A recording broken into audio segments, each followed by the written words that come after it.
ఓం నమో వెంకటేశాయ.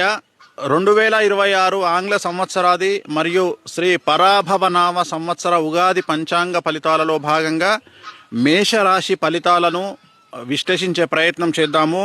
So మేషరాశి ఇంగ్లీష్లో వచ్చే ఏరీస్ అంటాము. అశ్విని 1, 2, 3, 4 పాదములు, భరణి 1, 2, 3, 4 పాదములు, కృత్తిక 1వ పాదము. సో ఈ సంవత్సరం మేషరాశి వారికి ఆదాయం 11, వ్యయం 5, అలాగే రాజపూజ్యం 2, అవమానం 4.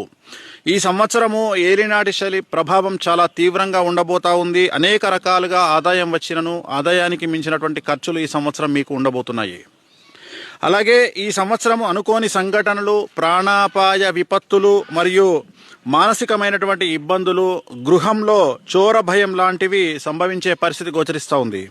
అలాగే ప్రతి విషయాన్ని గమనించి మసులుకోవాల్సినటువంటి పరిస్థితి ఈ సంవత్సరం గోచరిస్తూ ఉంది. ముఖ్యంగా భార్యాభర్తల మధ్యన కలహాలు, బంధుమిత్రుల వైషమ్యాలు, అలాగే ఆరోగ్య భంగములు మరియు ముఖ్యంగా తండ్రికి సంబంధించినటువంటి ప్రాణ గండము అనేటువంటిది ఈ సంవత్సరం గోచరిస్తూ ఉంది.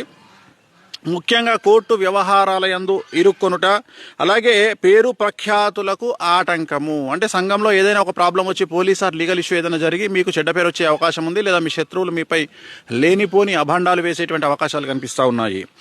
ముఖ్యంగా విలువ కోల్పోవుట, సంసార సుఖరాహిత్యము. అంటే భార్యాభర్తల మధ్యన సంసార సుఖము ఉండేటువంటి పరిస్థితులు కారణం డిప్రెషన్ వల్ల అవ్వచ్చు, యాంగ్జైటీ వల్ల అవ్వచ్చు, సమస్యల వల్ల అవ్వచ్చు, ఆర్థికపరమైన ఇబ్బందుల వల్ల అవ్వచ్చు, టెన్షన్కు లోనయ్యేటువంటి అవకాశాలు కనిపిస్తూ ఉన్నాయి.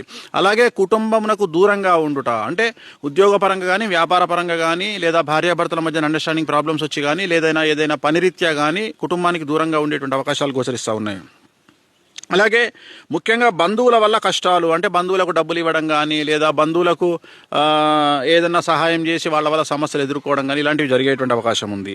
అలాగే వ్యవహార చిక్కులు, సంతానం వల్ల సమస్యలు. వ్యవహార చిక్కులు అంటే మనం చేసేటువంటి ఏవైతే ఉన్నాయో పనులు ఉన్నాయో వాటిల్లో ఆటంకాలు, అలాగే ముఖ్యంగా సంతానం వల్ల ఇబ్బందులు, అంటే సంతానము, కొడుకు, కూతురు లాంటి వాళ్ళలో చికాకులు గురి చేసే అవకాశం కనిపిస్తూ ఉంది. అలాగే ఇతరులు మీ మాటల వల్ల వారి కష్టాల నుండి బయటపడుతారు. ఇది చాలా పాజిటివ్ విషయం. ఏంటంటే మీ తెలివి మీకు ఉపయోగపడదు, కానీ అవతలి వాళ్ళకు మీరు ఏదైనా సలహా ఇచ్చినా, వాళ్ళకి ఏదైనా హెల్ప్ చేసినా వాళ్ళు సమస్యల నుండి బయటపడతారంట. అలాగే శక్తికి మించిన పనులు చేసి కలిసి రాక నిరాశ నిస్పృహ కలుగును. అంటే శక్తికి మించి అనవసరంగా మీరు ఏమంటారు, మీరు ఒక ఫ్లోర్ ఎక్కగలిగితే మీరు 10 ఫ్లోర్లు ఎక్కడానికి ప్రయత్నం చేసి విఫలమయ్యి దానివల్ల అనేకమైన సమస్యలు కొని తెచ్చుకునే అవకాశం కనిపిస్తూ ఉంది. ముఖ్యంగా శరీర ఆరోగ్యం పట్ల జాగ్రత్త అనేటువంటిది తీసుకోవాల్సినటువంటి పరిస్థితి గోచరిస్తూ ఉంది. మరీ ముఖ్యంగా ఇంగ్లీషు మందులను వాడండి. ఇతరత్రా ఏవేవో చెప్పినటువంటి నాటు మందులు కాకుండా ఇంగ్లీషు మందులు వాడి మీ ఆరోగ్యాన్ని కాపాడుకోండి, లేదంటే మీరు హాస్పిటల్లో అడ్మిట్ కావాల్సిన పరిస్థితి వస్తుంది.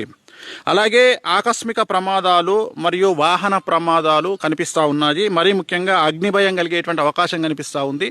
కాబట్టి జాగ్రత్తగా ఉండండి. అలాగే ప్రయాణాలు చేసేటప్పుడు కూడా జాగ్రత్తగా ఉండండి. మొత్తం మీద ఈ రాశి స్త్రీ పురుషులకు సంబంధించినటువంటి తీసుకుంటే మంచి కంటే చెడు అధికంగా కనిపిస్తూ ఉంది. చెడు ఎక్కువగా ఉండేటువంటి అవకాశాలు గోచరిస్తూ ఉన్నాయి. ఏలినాటి శని ప్రభావం అనేటువంటిది చాలా ఈతి బాధలను కలగజేస్తూ ఉంది. ఎంతో తెలివితో అనుకువగా ప్రవర్తించినా కూడా మీకు సమస్యలు అనేటువంటివి మిమ్మల్ని బాధించేటువంటి అవకాశం ఉంది. ఫలితాలు కూడా నెగిటివ్గా వచ్చే అవకాశం కనిపిస్తూ ఉంది. ప్రతి చిన్న విషయానికి కూడా జాగ్రత్తగా ఉండాలి. కష్టాలను ఎదుర్కొని ధైర్యంగా ముందుకు వెళ్తే కానీ మీరు ఈ సంవత్సరం బయటపడలేరు. అలాగే మీ ధైర్య సాహసాలే మీకు కొండంత అండా అనేటువంటి విషయాన్ని మర్చిపోకుండా ఉండండి.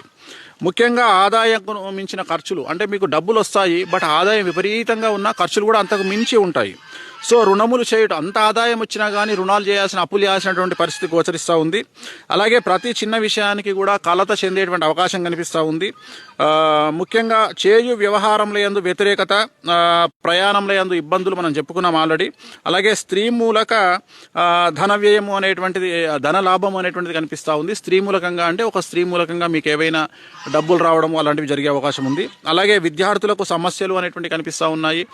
ఏలినాటి శని ప్రభావం వల్ల మార్కులు సరిగ్గా రాకపోవడము, ఫెయిల్ అవ్వడము, అలాగే ర్యాంకులు రాక కోరుకున్న కాలేజీల్లో ప్లేస్మెంట్స్ లేక ఇబ్బందులు పడేటువంటి అవకాశం ఉంది. వీసాలు రిజెక్ట్ అయ్యే అవకాశం కనిపిస్తూ ఉంది. వ్యాపారులకు సంబంధించి ట్యాక్స్ల పరంగా ఇబ్బందులు ఉంటాయి. Income tax, sales tax, GST, commercial tax, అలాగే ప్రభుత్వ ఉద్యోగస్తులకు, బ్యూరోక్రాట్లకు సంబంధించి ఈడీ కానీ, సిబిఐ కానీ, అలాగే ఐటీ ఇబ్బందులు కానీ, సిఐడి, ఏసీబీ లాంటి సమస్యలు మిమ్మల్ని బాధించే అవకాశం ఉంది ప్రభుత్వ ఉద్యోగులైతే. సో ఏ రకంగా తీసుకున్నా ఓవరాల్గా కనుక తీసుకున్నట్లయితే మేషరాశి వారికి ఏలినాటి శని ప్రభావం వల్ల చాలా సమస్యలు కనిపిస్తూ ఉన్నాయి. తల్లిదండ్రుల్లో ముఖ్యంగా తండ్రికి ఆరోగ్యపరమైన ఇబ్బందులు కనిపిస్తూ ఉన్నాయి, అపమృత్యు గండాలు కనిపిస్తూ ఉన్నాయి. మొత్తం మీద ఏవైనా న్యాయపరమైన ఇబ్బందులు కానీ, ఆకస్మిక ధన నష్టం కానీ, విద్యార్థులకు ఫెయిల్యూర్స్ కానీ, వ్యాపారస్తులకు సమస్యలు కానీ, అలాగే ఉద్యోగస్తులకు ఈడీ సమస్యలు కానీ, రైతులకు సంబంధించి మొదటి పంట వ్యతిరేకంగాను, రెండవ పంట అనుకూలంగాను ఉండే అవకాశాలు కనిపిస్తూ ఉన్నాయి. కళాకారులకు వాళ్ళకు వచ్చేటువంటి అవకాశాలు పోవడము, అలాగే డబ్బు అంటే రాబడి తగ్గడము, ఇలాంటివన్నీ గోచరిస్తూ ఉన్నాయి. మరి ఇలాంటి సందర్భాలలో వీళ్లకు రెమెడీ ఏమిటి అనే దాని విషయాన్ని గురించి ఆలోచిద్దాం. ముఖ్యంగా నివారణ మార్గాలు కనుక తీసుకున్నట్లయితే నలుపు రంగు దుస్తులకు దూరంగా ఉండాలి. ఇది ముఖ్యమైనటువంటి పాయింట్, గుర్తుంచుకోండి. నలుపు రంగు దుస్తులకు దూరంగా ఉండాలి, అలాగే నలుపు రంగు వస్తువులకు దూరంగా ఉండండి. ముఖ్యంగా నలుపు రంగు వాహనాలకు దూరంగా ఉండండి. అలాగే తిరునల్లార్ శనీశ్వర ఆలయంలో ప్రత్యేకమైన శని పూజ నిర్వహించుకోవడం ద్వారా సమస్యల నుండి బయటపడతారు. అలాగే సప్త శనివార వ్రతాన్ని ఆచరించండి. అంటే శ్రీ వెంకటేశ్వర స్వామివారికి సంబంధించినటువంటిది ఒక పూజ ఉంటుంది, దాన్ని వెంకటేశ్వర వ్రతం అంటాము. అది ప్రతి శనివారం కూడా సాయంకాలం పూట నిర్వహించుకోవాలి. అలా 7 శనివారాల పాటు ఈ వ్రతాన్ని నిర్వహించుకోండి. దీనివల్ల ఖచ్చితంగా ఈ ఏలినాటి శని పీడ తొలగిపోయి ఖచ్చితంగా మీరు పాజిటివ్ వేలో ముందుకు వెళ్ళేటువంటి అవకాశాలు ప్రస్ఫుటంగా కనిపిస్తున్నాయి. ఇవి 2026వ సంవత్సరానికి సంబంధించి, అలాగే పూర్తిగా మేషరాశికి సంబంధించినటువంటి ఫలితములు. ఓం నమో వెంకటేశాయ.